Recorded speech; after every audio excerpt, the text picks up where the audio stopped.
来乡亲，咱就煞来看这个赖清德伫新北市万里的老祖厝，互新北市政府认定是违建。但是，民进党的发言人杜冠廷讲，伊依照着新北市工务局提供的坐标，输入去地图内底，这个坐标是随着时间位置一直咧刷动。伊批评新北市政府为着选举护航着好友谊。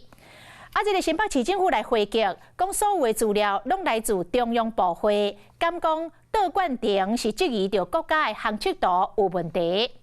另外，国民党的立委甲赖清德做立委时阵的财产的申报甲晓出来，讲敢若登记土地，并无登记建物，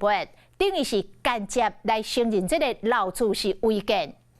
民进党是回击讲，国民党一直咧忽视证据，为着选举不断咧炒作。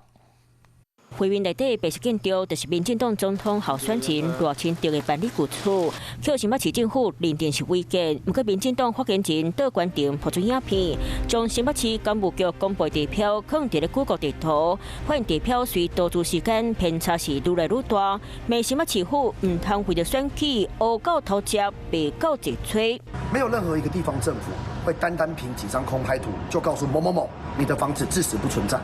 提出的证据受到质疑，新北市府是回应，使用的投资拢是来自中央部会，真心喜欢公布坐票会当退乡，透过内政部系统会当调查不共年代投资，反倒转来考试杜冠廷，敢讲是质疑国家的行测图有问题。哪位是找出过去赖清德担任立委时，财产申报敢若登记土地无登记建物，特别申请旧厝就是违建。这栋房屋它原本就寄存在这里，不论是在万里。又或者是在